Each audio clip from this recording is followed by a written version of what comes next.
Fala galerinha, tudo bem com vocês? Chave do Enem voltou. Hoje eu vim até de forma mais preparada para convidar você a embarcar conosco no segundo semestre de 2025, hein? Pois é, tivemos ali nosso recesso, parece que foi ontem, mas o tempo passa voando. Estamos aqui para fechar este ano de 2025. Então, está no ar, Chave do Enem 2025.2. E você? Descansou bastante? Já está sedento por conhecimento? Lembrando, hein? Mesmo que seja primeiro, segundo ou terceiro ano, você está aqui para se preparar para os vestibulares, para o Enem e também para aquela prova que aparece ali no seu colégio. Então seja bem-vindo. E para quem chegou agora, eu sei que na troca de semestre nós ganhamos novos colegas aqui, novos alunos participando conosco. Lembre-se que o nosso programa é semanal. Toda semana tem conteúdo aqui para você, rapidinho, 1 hora de vídeo no máximo, dividido ali em componentes curriculares que você pode assistir na live ou depois. Tem a playlist aqui, inclusive, no nosso canal da Educação Adventista Brasil, e você pode resgatar os conteúdos, estudar para a prova, se preparar para o vestibular, na live ou depois, em casa, no carro, no ônibus, viajando, em qualquer lugar, você tem esse conteúdo para poder estudar. Lembrando também que depois da live nós temos um simulado para você treinar esse conteúdo que foi trabalhado aqui, esse objeto do conhecimento que foi trabalhado aqui. E na outra semana nós temos a correção mais aulas. Não se esqueceu do sistema, como funciona aí? Para quem está chegando agora, entendeu? Bom, hoje então começamos um novo ciclo. E quando eu falo ciclo, são 4 semanas, sendo que a primeira semana é a semana de linguagens. Começamos hoje. Vamos ter língua portuguesa, literatura, língua inglesa. Depois, semana que vem, nós temos a correção do simulado e matemática. Na outra semana, correção de matemática, ciências da natureza. E na quarta semana desse ciclo, nós temos correção da lista de natureza e as aulas de humanas. Cada bimestre nós temos, então, 2 ciclos, repetindo assim, a cada semana, uma área do conhecimento e os seus componentes curriculares. Pegou? Lembrou para quem está já conosco que pegou aqui a ideia? Então, sem mais demoras, nós vamos ter hoje as aulas em seguida de linguagens e depois que acabar a live, você vai lá e começa a fazer seu simulado. Você tem 1 semana para fazer o simulado e semana que vem eu volto para nós podermos ter aula de matemática e corrigir o simulado. Beleza? Então, combinado? Então fica aí, sentou, pegou seu caderno, a sua linda apostila, lembrando que a gente segue a apostilinha da Casa Publicadora, pega lá seu material, pega água, um chá, uma pipoca. Se você está assistindo ao vivo, já vem aqui, curte nosso vídeo. Quem está assistindo depois também curte o vídeo, que é importante, salva a playlist, porque nós estamos aqui para te ajudar, hein? Então, sem mais demoras, está no ar, Chave do Enem, linguagens. Vamos começar então, rodou a vinheta!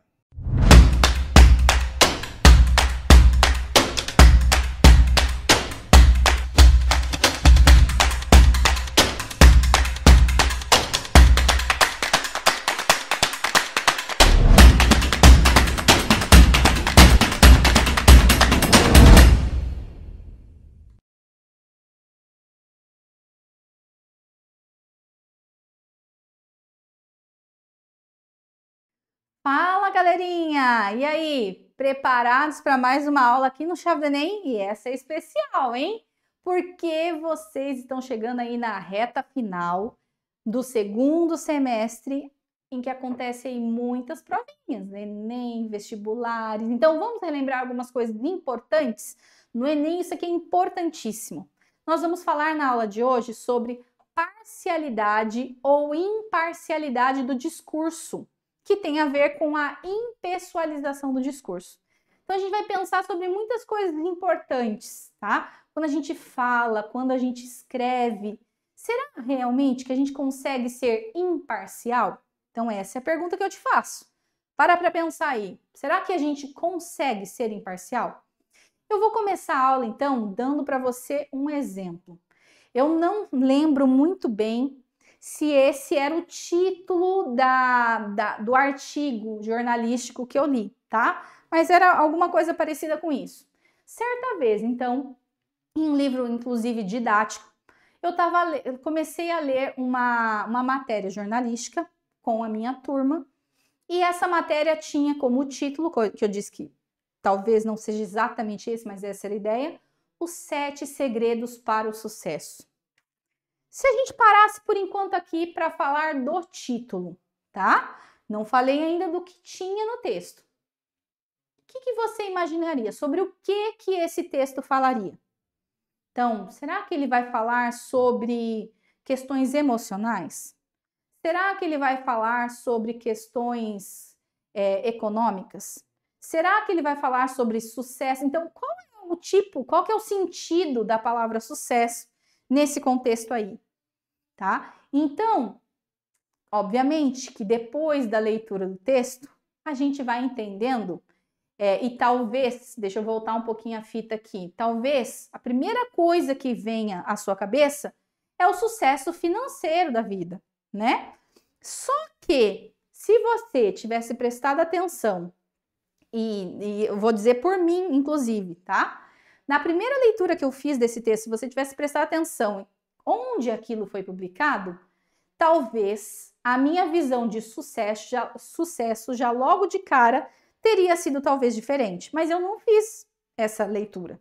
E eu quero mostrar para você o quão importante às vezes essas informações são importantes para a gente já ter uma ideia do que se trata o texto. E aí eu comecei a fazer a leitura, né? E obviamente o texto também falava sobre sucesso do ponto de vista financeiro. Mas essa revista, ela tratava do sucesso financeiro relacionado a características próprias de um bom cristão. Então, não estava falando somente sobre sucesso financeiro, mas estava falando de atitudes de nós como cristãos que provavelmente, se a gente tem, a gente vai alcançar também o sucesso financeiro, obviamente, tá? E aí, no final da leitura, e eu só fui fazer isso no final da leitura, eu vi que essa matéria jornalística, ela tinha sido publicada numa revista de cunho religioso. Ah, e tudo faz sentido, né? Porque, por exemplo, você não faria muitas vezes esse tipo de relação de características de um bom cristão, que a gente tem que ter como um bom cristão para que a gente tenha sucesso na vida, também financeiro, obviamente, numa revista secular, provavelmente, né? Mas se eu tivesse prestado atenção logo de início nessa informação, a palavra sucesso já teria provavelmente, pode ser sucesso, mas relacionado a outras coisas, e não só a questão financeira. Por que eu estou dizendo tudo isso, né? Não sei se você está já me captando aqui, entendendo o que eu estou querendo dizer. É que, invariavelmente, gente, quando a gente se comunica numa sociedade, todos nós trazemos ali a nossa cosmovisão, né? E dependendo não só da nossa cosmovisão, mas do quem está dizendo, para quem vai dizer, onde isso vai ser dito, em que tipo de situação comunicativa isso vai ser dito, os significados eles podem ser outros. Então, isso quer dizer que a gente não tem como não ser, como que eu posso dizer? Não é que a gente não vai ser, que a gente não é imparcial. A gente vai falar um pouquinho sobre a diferença de ser parcial e de ser imparcial daqui a pouquinho mais. Mas o que eu quero dizer é que, assim, nunca, como muitas vezes a mídia quer dizer, por aí fora, que existe neutralidade, né? Porque neutralidade, quando a gente pensa em pessoas, é impossível, porque todo mundo carrega uma cosmovisão, vai dizer algo em uma situação específica, e a gente já vai falar sobre isso, e isso pode trazer alterações no sentido das palavras que ela usa, inclusive. Não sei se você está me entendendo, eu espero que sim, tá? Então, será que a pergunta seria essa? É possível ser imparcial? Ou a pergunta deveria ser outra? É possível ser neutro? Né? Eu fiz essa perguntinha um pouquinho para te provocar, né? Neutralidade, mesmo aquele órgão que diz que é neutro, é impossível ter totalmente, assim, ser isento não, eu sou totalmente neutro. Não existe, tá? Agora, essa questão, vou passar um pouquinho para frente, aqui, ó, de parcialidade ou de imparcialidade, diferença entre essas duas palavras, tem algumas coisas que são importantes para a gente entender. Então, o que é ser parcial ou o que é ser imparcial? Então, ser parcial, né, eu colocar de modo favorável ou contrário em relação a determinado assunto, tendo como argumento apenas a minha própria opinião. Então, eu só falo sobre um aspecto e só abordando a minha opinião, sem adotar um posicionamento que é responsável, sem adotar esse posicionamento, né? E sem manifestação de tentativa, né? De conferir veracidade às coisas, né? Então, essa é um posicionamento. Agora, o que é ser imparcial? Apresentar-se de forma neutra, nem sempre totalmente neutra, como a gente já viu, né? Ponderando, analisando e julgando corretamente, sem manifestar favoritismo. Então, o que seria a tal da neutralidade quando a gente pensa em discurso, né? É você oferecer um ponto e o seu contraponto, mostrando para isso fontes verídicas, confirmadas de informação e fazer com que o leitor chegue às conclusões específicas ali do que ele acredita ou não, ou do que ele pode se fiar ou não, tá? Então, por isso que quando a gente fala desse assunto, a gente tem que pensar no posicionamento da gente como leitor. Então, para que eu consiga interpretar bem isso que eu vou ler, né? Eu preciso ser uma pessoa crítica, consciente, conhecer os gêneros, isso é extremamente importante, que toda vez que a gente se comunica, a gente vai se comunicar fazendo uso de algum tipo de gênero, né? Notícia, ensaio, dissertação argumentativa, receita e assim por diante. Cada gênero textual, ele tem uma função sociocomunicativa. Então, bom, se eu vou ler sobre a queda de um avião numa crônica, e se eu vou ler sobre a queda de um avião numa notícia, eu, como leitor, eu já tenho que entender que provavelmente um texto vai ser, né, mais emotivo, talvez, dependendo do escritor, mais parcial, né, que seria, por exemplo, a crônica, que é um gênero mais pessoal, né? Vai ter críticas também, obviamente, mas mais pessoal. Agora, uma notícia. A notícia, ela precisa falar sobre o fato.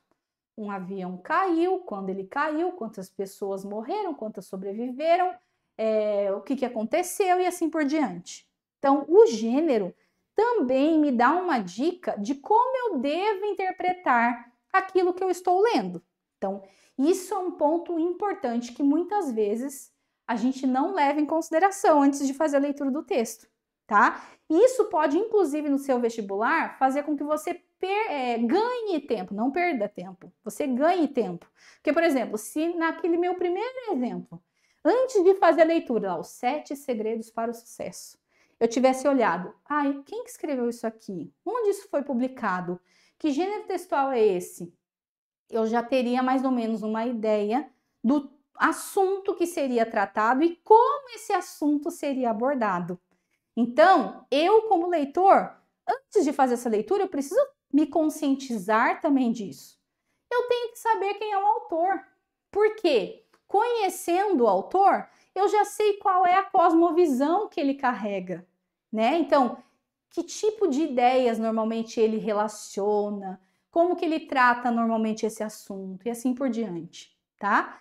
E, de novo, frisar aqui, ó, eu preciso sempre pensar quem tá falando, onde tá falando, pode ser em relação ao veículo, né, comunicativo, quando isso foi dito. Daqui a pouco eu já vou te dar um exemplo legal aí. Para quem isso vai ser dito? Porque você sabe, ainda mais no mundo de hoje, todo mundo tem muitas informações. Normalmente, você tem as suas escolhas. Vamos pensar no Instagram, no TikTok, você segue algumas pessoas. E quando você segue essas pessoas, você já sabe normalmente qual é o público que normalmente escuta essa pessoa, né? E aí, relacionado a ele, tem todas essas outras questões que eu falei, a cosmovisão que essa pessoa tem, ou por que ela está fazendo aquilo, né? Que tem a ver com a intenção que essa pessoa tem. Gente, tudo aquilo que a gente diz tem algum tipo de intenção. Por isso que eu fiz você pensar no comecinho. Será que realmente existe neutralidade? Porque não existe um ser humano que se comunica sem intenção, tá? E, por fim, ali, ó, o lugar discursivo. O que seria isso? Vou dar um exemplo aqui bem bobo, né? Eu sou professora. Na minha sala de aula, eu tenho que ter uma postura, até mesmo em relação à forma como eu me expresso, certo? Sou professora de língua portuguesa. Se daqui a pouco lá em casa não, se daqui a pouco na minha aula você escuta eu falar alguma coisa errada do ponto de vista normativo, você vai virar e vai falar assim, ó, que professora de português é essa aí, ó? Tá falando tudo errado. Tá? Mas nesse lugar discursivo que eu estou dando como exemplo, eu, professora na sala de aula, eu tenho que dar exemplo em relação à norma padrão do uso da língua, certo? Agora, eu continuo sendo eu, Ângela. E aí eu estou na minha casa, uma conversa bem informal lá com amigos. E daqui a pouco, sei lá, eu vou usar uma expressão que eu sei que do ponto normativo não está correto, né? Correto não está de acordo. Sei lá, me disseram que você vai viajar, tá? Gente, mas lá eu, Ângela, eu não estou no meu lugar discursivo de professora, eu sou uma pessoa normal. Então, eu usar o pronome ali no início da oração, beleza, me comuniquei. Agora, na sala de aula, se eu for usar um tipo de expressão dessa, né, me disseram tal coisa, um aluno pode me julgar. Ó, como que ele é professor de língua portuguesa e está usando esse me ali antes do verbo? Ela deveria dizer, disseram-me que você vai viajar, certo? Por quê? Porque o lugar discursivo, ele vai marcar, inclusive, a forma como eu devo dizer. Já parou para pensar sobre isso? Então, sempre que você for ler alguma coisa, você precisa prestar atenção a esses elementos, tá? Isso é extremamente importante, tá bom? Com relação ao tempo, lembra que eu disse para vocês que tinha uma partezinha importante aqui, ó? Eu vou dar um exemplo bem interessante, ó. Essa frase, vamos nos encontrar, tá? Se ela fosse dita, ó, lá no século XIX, provavelmente, dependendo da situação comunicativa, ela vai ter um sentido extremamente diferente hoje, no século XXI, em plena pandemia, por exemplo. Esse vamos nos encontrar na pandemia teria que ser o quê? Por meios virtuais. Agora, o vamos nos encontrar no século XIX, isso significaria um encontro planejado com antecedência, uma pessoa vai fazer uma visita que pode ser mais social, menos social, entre amigos, entre um grupo de trabalho e outro, não sei, né? Podem ter várias possibilidades para isso. Então, o que eu estou querendo dizer com isso? Ó, lembra que aqui estava dizendo, né? Quando, né? Até isso eu preciso prestar atenção na hora de fazer leitura de um texto, né? Porque quando isso foi dito também pode ter sentidos diferentes dependendo justamente das situações que envolvem esse quando, tá? Então, como leitores, a gente precisa prestar atenção, tá? Então, quais são as marcas linguísticas que podem aparecer num texto e que eu preciso prestar atenção para decidir se ele é mais parcial, menos parcial, e se eu quero ou se eu devo ou não, dependendo do gênero textual, da situação comunicativa, quem fala, para quem fala, todas aquelas coisas que eu já disse, se eu preciso usar uma linguagem mais impessoal ou não, tá? Essas marcas linguísticas, elas podem estar relacionadas a todos esses elementos aí, ou um ou outro deles, ó. As ideologias, cosmovisão, cultura, interesses pessoais, circunstâncias e propósitos, tá? Então, vamos lá. Se eu tiver numa situação comunicativa que eu devo, entre aspas, como eu já disse, né, demonstrar mais neutralidade, né? Como que eu faço isso usando a linguagem? Então, existem algumas formas, ali aparecem 4. Primeira delas, ó, fazer uso de verbos no infinitivo ou na terceira pessoa do singular, tá? Então, fazer tal coisa, é preciso conferir tal coisa, tá? Isso vai dar um ar de impessoalidade. se for essa situação, tá? Fazer uso de pronomes e advérbios que enfatizam a generalidade ou abstração. Todos, ninguém, geralmente, provavelmente, tá? A terceira forma de obter a impessoalização, dependendo da situação comunicativa. Expressões que indicam dúvida, possibilidade ou hipótese. Pode ser, talvez, é possível que, segundo fulano de tal, tá?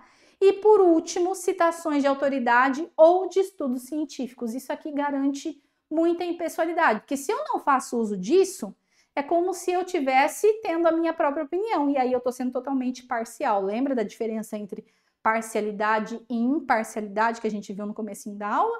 Tá? Então, gente, preste atenção nessas marcas linguísticas de impessoalidade. E hoje, principalmente no Enem, existem muitos exercícios que vão tratar dessas marcas. Então, relacione isso sempre ao gênero, o para quem fala, onde isso vai ser dito, quando isso vai ser dito. Isso é extremamente importante para que você consiga decidir ou definir numa questão se esse texto é mais pessoal ou menos pessoal, ou se você fez uso dessas marcas de impessoalidade. É por isso que a gente fala, por exemplo, que num texto dissertativo argumentativo do Enem, você deve evitar o uso da primeira pessoa, eu, né? Por quê? Porque é extremamente pessoal. Como que você pode falar sobre alguma coisa que você pensa, porque lembra que a gente falou que você vai ter que se posicionar. É praticamente impossível você ser neutro, né, totalmente, mas você tem que registrar marcas de impessoalidade. Então, não use a primeira pessoa. Use verbos no infinitivo, né? Faça uso dessas palavras de possibilidade e hipótese. Cite. Por que você tem que usar os repertórios? Porque isso vai demonstrar que você está defendendo essa ideia, não só porque você acha que isso é certo ou não, mas porque existem comprovações para isso. Isso tudo é importante, tá bom? Para a impessoalidade do discurso.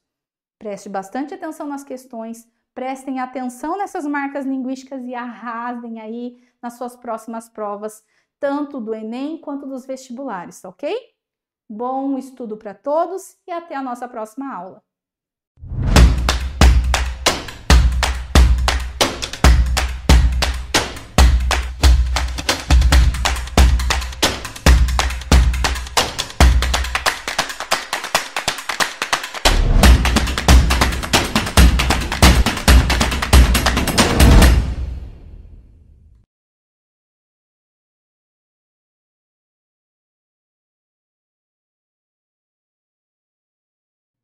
Hey everyone! Welcome to Chave do Enem, Língua Inglesa. Here's Teacher Vivi.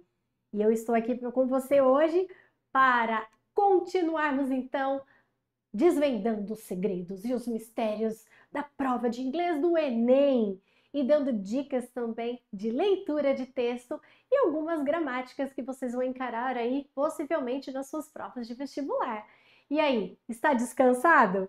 Preparado para este segundo semestre? É isso aí, pessoal. Olha, contagem regressiva para a prova do Enem. Está preparado? A rotina de estudos voltou com tudo? Então, bora lá comigo, porque hoje nós vamos aprender ainda mais sobre dicas de leitura. Temos ainda dentro do nosso tópico gramatical, passive voice. Qual é a diferença entre voz ativa e a voz passiva? Temos ainda multi-word verbs, phrasal verbs, por exemplo. O que é isso? E eu vou falar para você que essa gramática ela é essencial para uma boa interpretação de texto no seu vestibular e na sua prova do Enem. E ainda vamos falar um pouquinho sobre palavras-chave e vocabulário dentro do tópico de Mental Health and Well-being, que temos ali muitos exemplos ali na apostila de aprofundamento de língua inglesa. Are you ready? Então, grab your pencils and pens and your sheets and papers and let's begin. Reading tips, pessoal. Quando você abrir a sua prova de vestibular, a sua prova do Enem, e você se achar não capaz de interpretar toda a prova porque não sabe inglês tão bem assim, não tem tanto vocabulário, fique tranquilo. Não esqueça de seguir as regras. Então, a primeira delas, mais uma vez, eu reforço esse conteúdo com vocês, que é a pré-leitura. Então, observe o título. Preste atenção ali se tem uma imagem, se palavras se repetem, se tem dicas tipográficas. Preste atenção também qual é a fonte. Assim, você vai entender qual é o gênero textual. E depois disso, corre lá para o enunciado. O que o autor espera de você? Principalmente quando estamos falando da prova do Enem. No enunciado, você vai encontrar já uma boa base, bom resumo sobre do que se trata o texto. Isso ajuda muito, ok? E aí, segue a regra do skimming e scanning. Isso aí, terceirão, vocês têm ouvido falar muito sobre skimming e scanning ao longo destes anos, porque é muito importante na hora de interpretar e fazer a leitura de um texto. Então, o skimming é aquela leitura dinâmica onde você vai sublinhar os cognatos, ou seja, as palavras parecidas com a língua portuguesa, e também grifar as palavras que se repetem. Não esqueça ainda de ali na sua mente já buscar entender e também achar as respostas para as perguntas de o que, como, quando, onde. Isso ajuda muito na hora de interpretar o texto, ok? E na hora de scanning, então, dessa dica que eu dou para vocês lê mais uma vez o enunciado, pega ali as palavras-chave do enunciado e volta no texto. Uma vez que você lê o texto, você vai lembrar exatamente aonde está aquilo que você procura.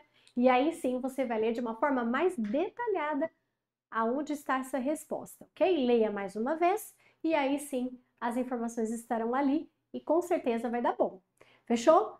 Vamos então para a nossa grammar. Então, quais são as grammars que nós vamos aprender hoje? A primeira dela, eu quero falar com você sobre a passive voice, a voz passiva. Então, quando usar a voz passiva? Lembrando que a voz ativa é aquela onde o sujeito faz a ação, responsável pela ação. Nós começamos a frase já com o sujeito fazendo a ação, sujeito-verbo. Dentro da voz passiva, por que e quando usá-la?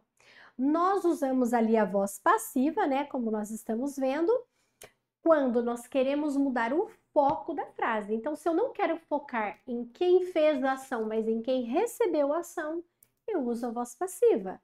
The Mona Lisa was painted by Leonardo da Vinci.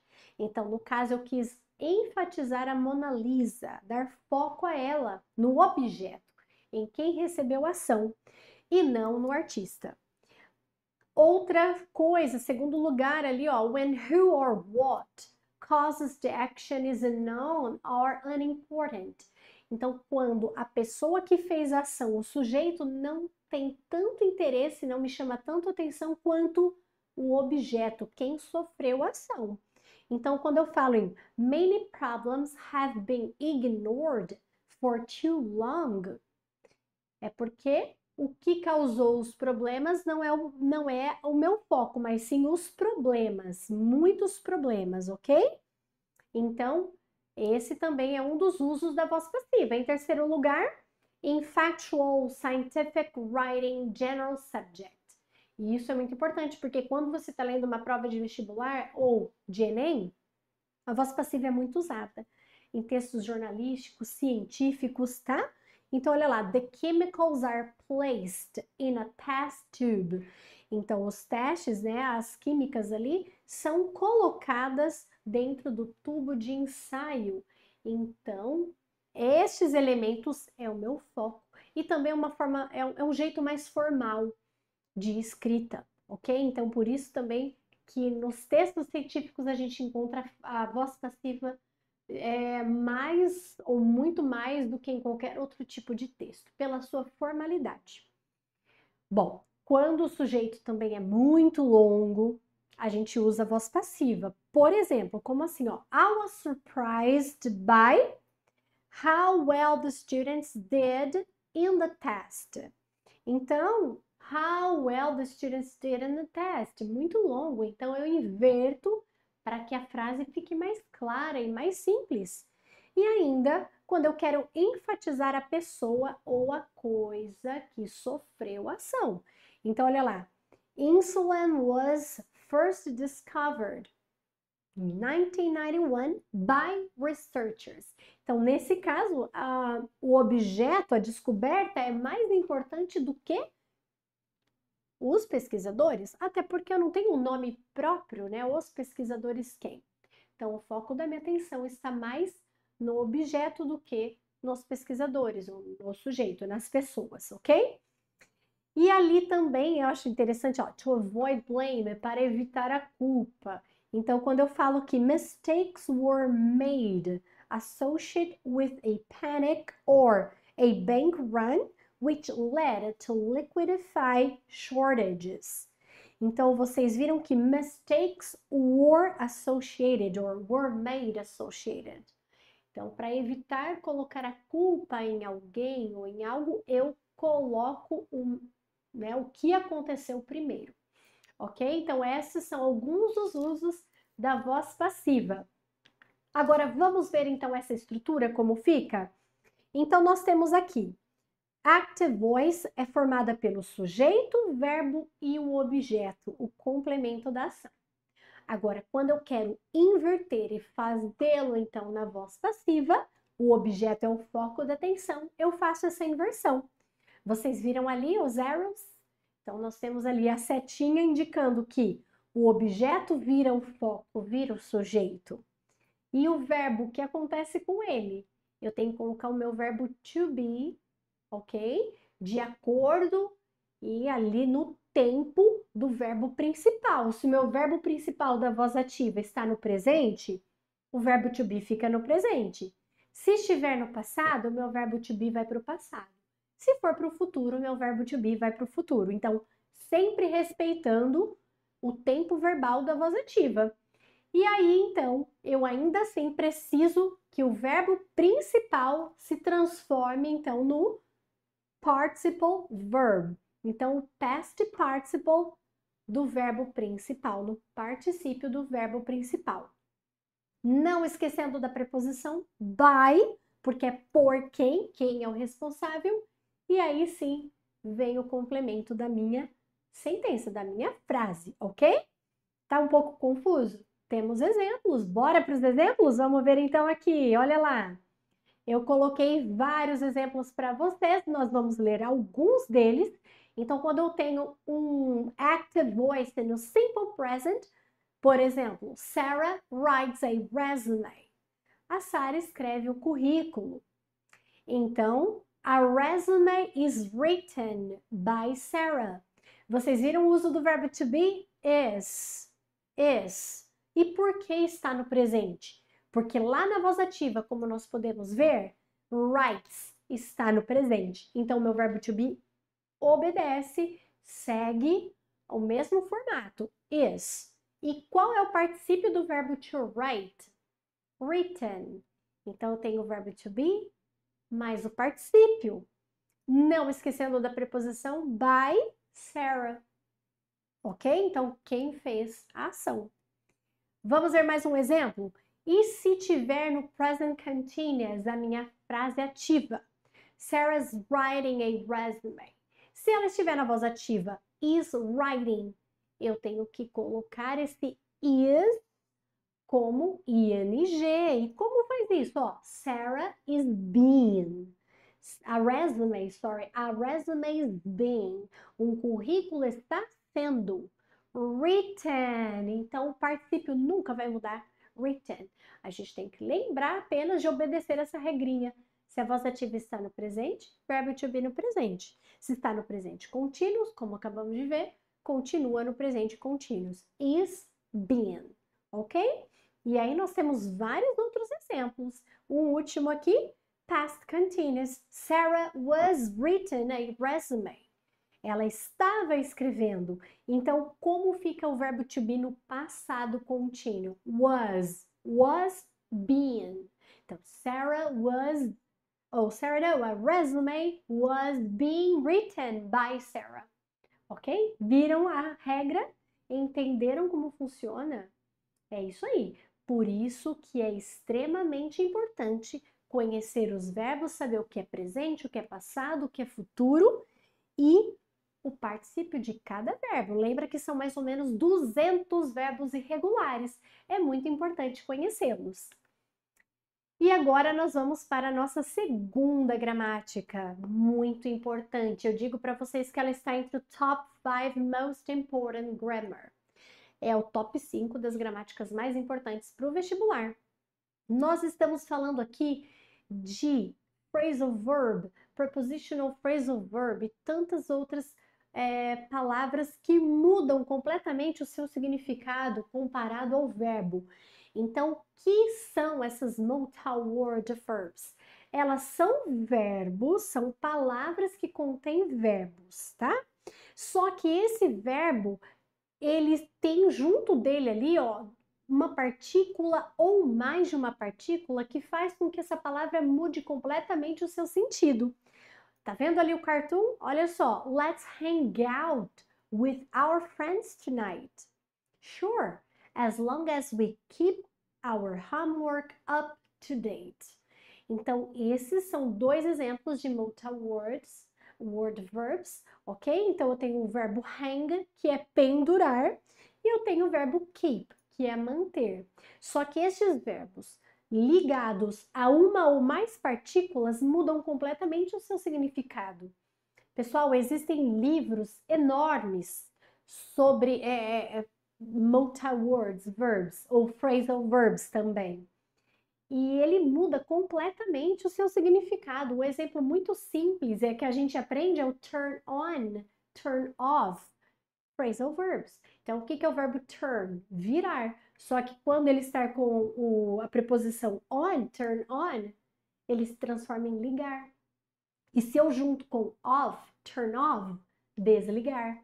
Então, ele muda completamente o seu sentido e é muito importante você estudar e conhecer pelo menos os 25 mais importantes phrasal verbs, os mais usados, para que você ganhe fluência na leitura, ok?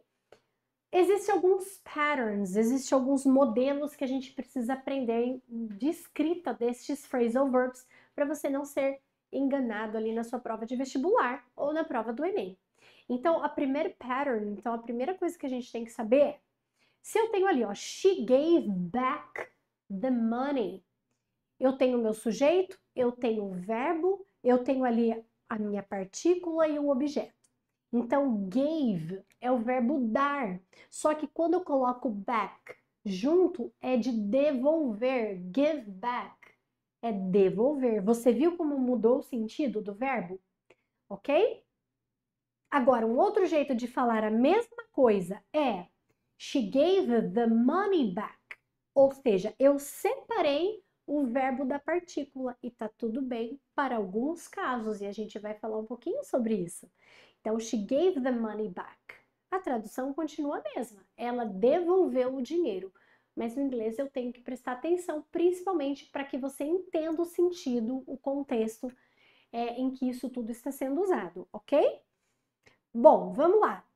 Quando eu estou falando she gave it back, esse it é um pronome que se refere a uma palavra citada anteriormente. Então, quando você está lendo o seu texto, é muito importante você prestar atenção nesses pronomes. Aqui o pronome it se refere. Então, volta a uma frase e você vai descobrir, ok? Porque ela já foi mencionada anteriormente.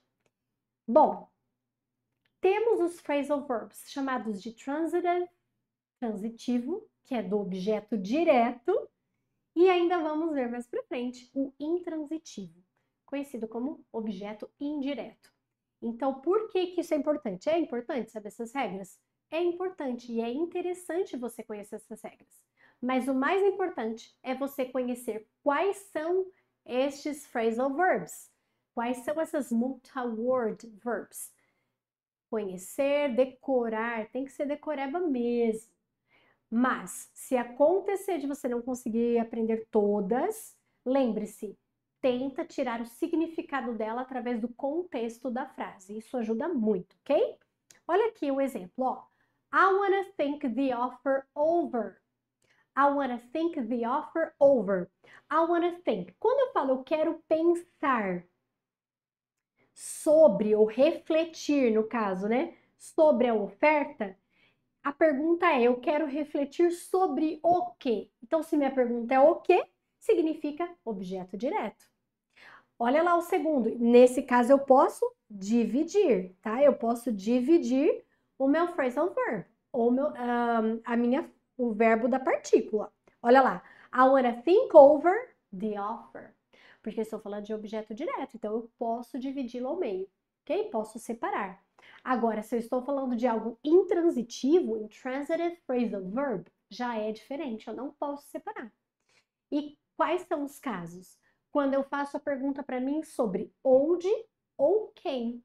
Então, olha lá. Quando eu digo let's hang out, let's quem? Nós. Então, hang out. Eu uso o verbo hang e o out, a minha partícula, o meu advérbio. Não tem como separar, porque let's, nós. Agora, se eu digo let's hang out in the park, let's hang out where? Onde? Então, não tenho como falar let's hang in the park out, porque eu não estou falando de um objeto direto, e sim de um objeto indireto. A pergunta foi onde, ok? Certo? I grew up where? In Brazil. Olha a minha pergunta. Onde? Where? Então, eu não posso falar I grew in Brazil up, porque não é um objeto direto. Por isso que alguns são separáveis e outros não. Ok, pessoal? Então, quando eu digo em phrasal prepositional verb, que é o nosso último tópico, aqui eu tenho um verbo e duas partículas, sendo ela um advérbio e o outro a preposição. He ran out of time. Então, acabou o tempo dele. Quando eu digo ran, o verbo correr, olha lá, out of. Eu tenho o advérbio e a preposição. Eu não posso dividir. He ran time out of. Não posso. Ok? Ó, he's falling behind with his homework. Então, ele está falling behind, ele está atrasado com a sua tarefa. Você viu como é complicadinho? Tem que ou entender pelo contexto do texto ali, né, da situação, ou realmente estudar muito os phrasal verbs, ou os phrasal prepositional verbs. Alright? He ran out of it, que é a mesma coisa, só que esse it é o time, né, que a gente está falando, e he's falling behind with it. Preposição que substitui o school homework. Então, gente, estes são os phrasal verbs. Nós vimos detalhadamente ali um por um, né, o que é o phrasal verb, o prepositional verb e o phrasal prepositional verb. Estuda bastante, porque ele é top number 5 das gramáticas para vestibular. Fechou?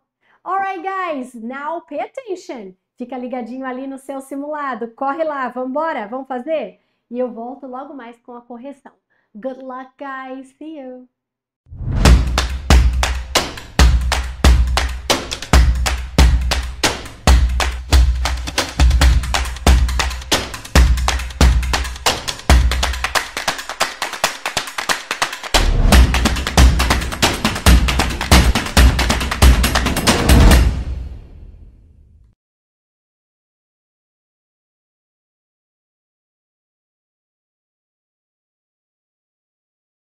Olá, terceiro ano do ensino médio. Que bom te receber aqui para esse segundo semestre. E aí, preparado para os desafios? Olha, está chegando, hein? Está chegando o dia do Enem, está chegando aquele dia do vestibular ou dos vestibulares que você fará. E aí, queridos, o foco agora tem que ser muito maior, hein? Nada de jogar a toalha, viu? Se jogou, recolhe. Recolhe, porque agora a gente vai fundo aí, hein, galera? Queridos, estamos aqui com chave do Enem, espero que você esteja aí ligadinho. E o que nós temos para hoje, queridos? A literatura contemporânea, prosa, tá? O que eu vou falar aqui, claro que é só uma pincelada, você tem todo o conteúdo aí na sua apostila. E se você observar durante as aulas, você perceberá que nós temos assim uma gama enorme diversos autores, autores consagrados da nossa literatura contemporânea. E nós vamos falar precisamente sobre as narrativas. Quando a gente fala de narrativa, queridos, estamos falando de prosa. Tá ligado, né? Aquele texto por meio de parágrafos. Beleza, gente? E aí as narrativas contemporâneas, elas ampliaram as formas de leitura. Pense que nós estamos falando dos nossos dias. Então nós temos aí uma diversidade enorme de autores, que atende a todos os gostos. Você vai ver aqui quais são eles. Claro que não vou falar de todos, eu selecionei 3, mas a minha vontade é de falar um pouquinho sobre cada um deles, porque eu sou apaixonada por muitas escritas desses autores, ou por muitos desses autores. E aí, essas narrativas contemporâneas, elas possibilitaram a identificação de inúmeras abordagens na construção de personagens, de enredos e de conflitos. Por isso, gente, que eles ampliaram as formas de leitura. E aí nós tivemos o quê? Uma inovação, uma reorganização da forma, da abordagem e também uma experimentação de estilos não convencionais. Sabe aquela coisa convencional que vem empacotada, né? Que a gente diz que vem estruturada? Não, agora foge-se do convencional. Nós vamos ter uma prosa intimista, com enredos voltados para a exploração dos pensamentos e sentimentos do narrador. Nós também vamos ter o regionalismo, tá? Uma representação autêntica da cultura, dos ambientes e cenários sociais, ou melhor, cenários locais, porque se é regional, é cenário local. E dentro das narrativas contemporâneas, nós vamos falar sobre o conto e sobre a crônica, ok? E também vamos dar uma pincelada em diário, e você vai ver sobre qual diário que nós falaremos aqui. Gente, quando nós falamos do conto, nós temos que pensar na estrutura, né, nas características desse gênero. O conto é uma narrativa curta, é uma narrativa enxuta, e ele está voltado para os pequenos problemas individuais. E o conto contemporâneo, ele apresenta 3 aspectos. A fragmentação, isto é, nós temos um sujeito fragmentado, cheio de lacunas. Este sujeito, ele se identifica com o sujeito contemporâneo, isto é, ele se identifica comigo, ele se identifica com você, tá? Que nada mais é do que um sujeito fragmentado. Nós somos o quê? Cheios de dúvidas, nós também temos lacunas, certo? E assim como esse sujeito, o texto apresentará lacunas. E sabe quem preencherá essas lacunas? Eu, você, qualquer leitor que se deparar com esse texto. Por quê? Porque nós vamos nos identificar com muitos desses personagens, com muitos desses enredos, dessas narrativas que são expostas para nós por meio desses autores. Outro aspecto é a velocidade que a gente encontra nessas narrativas, nos contos. Veja, a velocidade, quando nós falamos de velocidade, está relacionado com o contexto em que este homem vive. O tempo passa muito rápido e é efêmero. Queridos, vamos trazer para a nossa realidade? Como que está passando o tempo para você? Para mim, eu não vejo passar o tempo. Então existe o quê? Uma velocidade. E esse personagem do conto, por isso que ele se identifica conosco, porque ele também vai trazer essas características de uma vida, uma rotina tão intensa, tão corrida, com tantos afazeres, que o tempo passa muito rápido, certo? Hoje, né, eu estou gravando a aula que é uma terça-feira. Daqui uns dias a gente já está na sexta-feira e já acabou a semana e já estamos na terça de novo. Então, o tempo ele passa muito rápido e ele é efêmero. E o outro aspecto do conto é a intensidade. Os pequenos problemas são carregados de subjetividade, de dúvidas, de incertezas, tá? Faltou uma vírgula ali depois do dúvidas, né, amores? Por isso, são tão intensos, tão fortes dentro da narrativa. Então, os pequenos problemas são carregados de subjetividade. E nós vivemos isso no nosso dia a dia. Percebeu por que esse sujeito do conto é fragmentado? Porque esses aspectos dentro do conto, eles estão relacionados conosco, o sujeito leitor, tá? Bom, primeiro autor que eu vou trazer aqui das narrativas contemporâneas, eu não sei se vocês sabem, mas eu estou em Curitiba. Eu moro aqui desde os meus 9 anos. E claro, né, gente, eu tenho que puxar a sardinha, né? Eu tenho que valorizar, dar aquela moral para um autor curitibano, ele mesmo, Dalton Trevisan. E é interessante que o Dalton Trevisan, no dia 14 de junho, ele completaria 100 anos. E ele faleceu em dezembro do ano passado. Ele faleceu aos 99 anos. E o Dalton Trevisan, ele ficou conhecido como o Vampiro de Curitiba. Qual é, então, a característica da obra, né, da escrita do Dalton Trevisan? Contos curtos, textos secos, frases breves, linguagem simples e sugestiva. Qual é a temática abordada dentro das obras dele? Um profundo pessimismo, uma enorme descrença na sociedade e nos seres humanos. Ele aborda situações extremamente realistas, explora o desespero existencial, as obsessões e misérias morais, as tensões, entre outros. Ele, dentro da obra, ele valoriza os incidentes do cotidiano e o banal da vida de classe média. E a principal obra que consagrou esse cara foi o Vampiro de Curitiba, tá?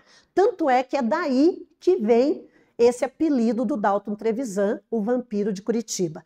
E é só em nível de curiosidade, sabe por que ele é chamado de o Vampiro de Curitiba? Porque esse cara, ele fugia dos holofotes, ele não gostava de aparecer em público como autor, ele não dava entrevistas, ele não dava autógrafos. Tanto é, gente, que eu sou uma pessoa privilegiada. Ai, deixa eu contar. Eu conheci Dalton Trevisan pessoalmente, tá? Ele frequentava um comércio onde eu trabalhava, na época em que eu fazia o curso de letras, e ele me deu 2 livros dele. Eu até ia trazer hoje, mas eu falei, não. Só que Dalton não colocou autógrafo, porque ele não autografava. E aí, se eu dissesse assim, o senhor pode me dar um autógrafo? Ele não aceitava. Tá? Então, sempre girou assim em torno dele um certo mistério. Por isso, né, o Vampiro de Curitiba. E, claro, o Vampiro de Curitiba virou filme, virou obra teatral, então é bem conhecida essa obra dele.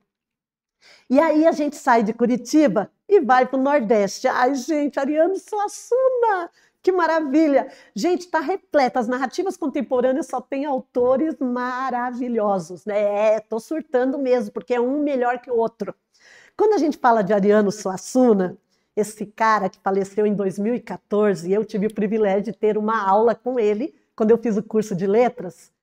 Ele escreveu poemas, romances e dramaturgias, e ele ficou mais conhecido por causa das dramaturgias. Ele explorava dentro das suas obras, né, o regionalismo, certo? Ele valorizava a cultura nordestina, então ele tem ali a valorização da cultura nordestina, utiliza uma linguagem coloquial. Ele, dentro da obra, a gente vai ver um caráter nacionalista, porque os personagens, eles representam os heróis, né? Aqueles que conseguem sobrepor as dificuldades, tá? Por meio do que vivenciam. E a gente vai falar um pouquinho mais sobre isso. Também nós temos ali uma crítica sociopolítica, nós temos também uma ironia dentro das obras do Ariano Suassuna, e tem, claro, um aspecto cômico e trágico, né? Estamos falando de tragédia, de dramaturgia. E, gente, a obra mais conhecida dele, dentro da dramaturgia, é o Alto da Compadecida, que virou filme. E é interessante que quando a gente estudou o teatro, né, de Gil Vicente, ali no Humanismo, nós vimos que o Gil Vicente, ele escrevia os autos, né, o Alto da Barca do Inferno. E é interessante que o Ariano Suassuna, ele se baseou, né, foi a inspiração dele, o Alto da Barca do Inferno, para escrever o Alto da Compadecida. E aí, tanto é que o Alto da Compadecida virou filme, teve o filme 1, e já também esteve aí nos cinemas, né, do Brasil, o Alto da Compadecida 2, tá? Então, nós temos ali dois personagens, o João Grilo e o Giló, certo? E aí são dois caras, um é o cérebro e o outro é a execução. Eu não lembro agora ao certo, mas acho que o João Grilo é a execução e o Giló é o cérebro. O Giló. Chicó. Giló não, desculpa, gente. Chicó. Obrigada, produção, a produção aqui. Olha só, inteirado de literatura. O Chicó e eu falando Giló aqui o tempo inteiro. Eita, e vocês estão rindo aí, né? Pode rir, viu? Ó, pode rir, pode parando que é Chicó. E aí, né, a gente vê ali, por que a gente vê esse caráter nacionalista? Porque a gente vai ver o João Grilo e o Chicó dando ali os seus pulos, né, para poderem vencer a fome, vencer a miséria na qual eles estavam inseridos. E olha, interessante, fica aí a dica. E fora o Alto da Compadecida, tem um outro também que é bem legal, que é o Santa e a Porca, tá? Que é outra dramaturgia, assim, que a gente ri muito quando lê. E o vocabulário, cara, um vocabulário bem coloquial. E aí a gente sai de Ariano Suassuna e a gente vai para São Paulo, né? Lígia Fagundes Telles. Tem uma prosa intimista, um conflito existencial, um fluxo de consciência, um monólogo interior. Nós temos aí personagens imersos em dúvidas e incertezas, uma fragmentação da narrativa, uma dimensão psicológica dos personagens, são características da escrita da Lígia Fagundes Telles, que, aliás, gente, é bastante cobrada em vestibulares, também cai no Enem, tá? Todos esses que eu estou mencionando aqui são cobrados. Foco nas relações humanas, contextualização sociopolítica, e aí a gente vai ter um realismo mágico fantástico. Sabe o que é realismo mágico fantástico? Aquilo que foge da realidade, que é mágico mesmo, né? Lembra lá dos contos fantásticos, Edgar Allan Poe, que é o pai do conto fantástico? Então, a gente vai ter isso dentro das obras da Lígia Fagundes Telles. E eu trouxe aqui duas obras dela, que é Venha Ver o Pôr do Sol e Seminário dos Ratos. Então, Venha Ver o Pôr do Sol são vários contos, assim como o Seminário dos Ratos. O Venha Ver o Pôr do Sol, ele abre com o conto chamado Venha Ver o Pôr do Sol, que tem o mesmo título da obra, do livro.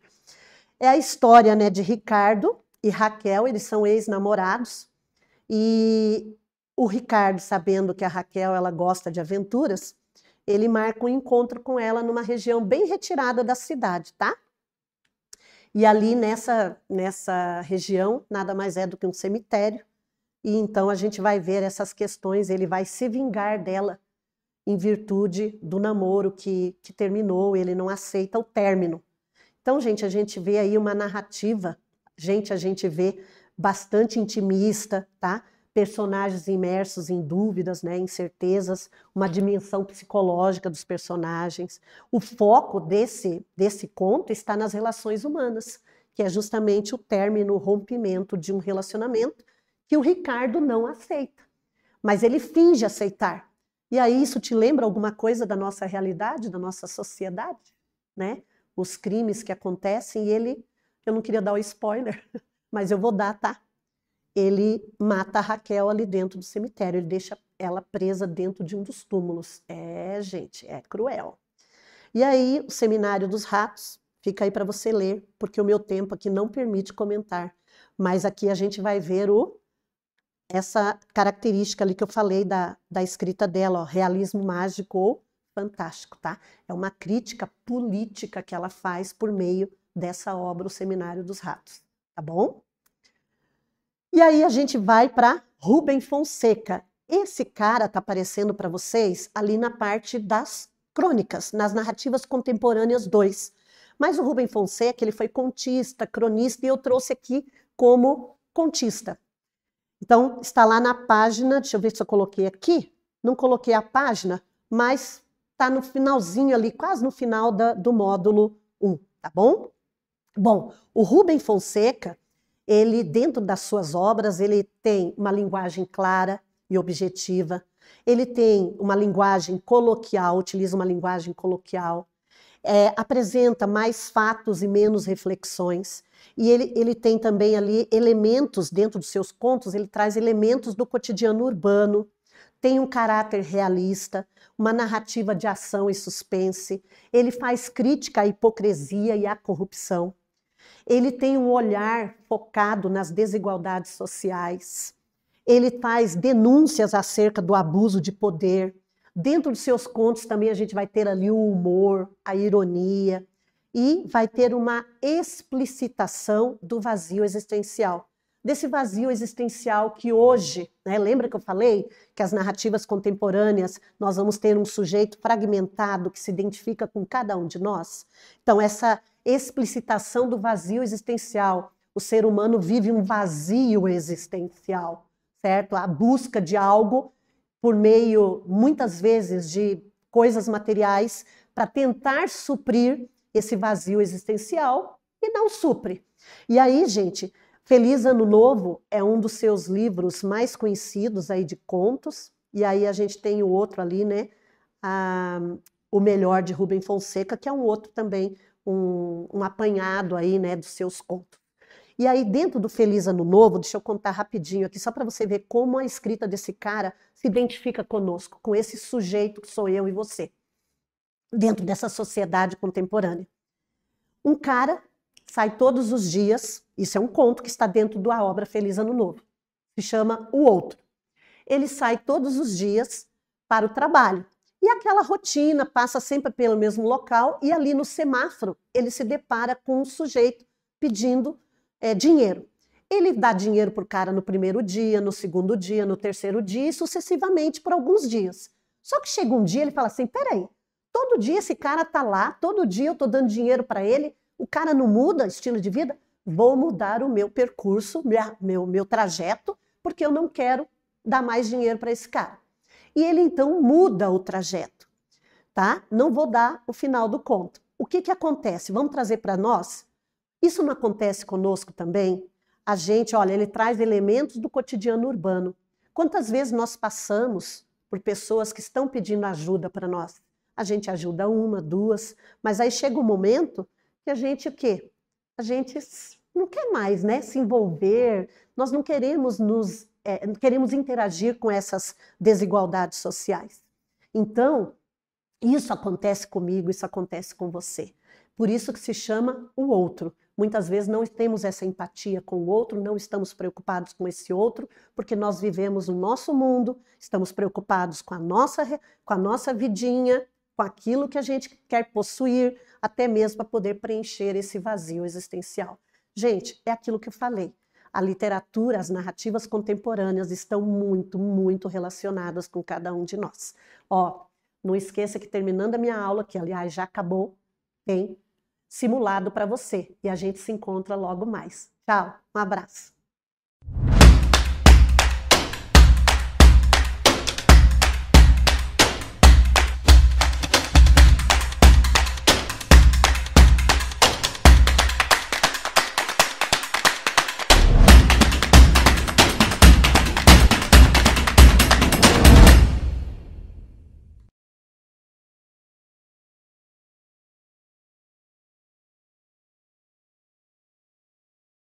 Muito bem, então nós tivemos as 3 aulas de linguagens, você anotou tudo, já pegou ali as ideias, riscou na sua apostila para quem, né, tem o material da CPB, pegou ali, riscou na sua apostila. Lembrando que esse conteúdo, meu querido estudante, minha querida estudante, é conteúdo também de prova na escola, é conteúdo que a gente trabalha, a gente vai aqui para e passo, caminhando na sala de aula, chave do Enem, é mais um material da Casa Publicadora, especialmente para você. Muito bem, então, essa primeira noite nós temos as aulas, semana que vem eu volto com matemática, e depois a correção da lista que abre daqui a pouco, depois dessa live. Um forte abraço e nos vemos na próxima semana. Até mais!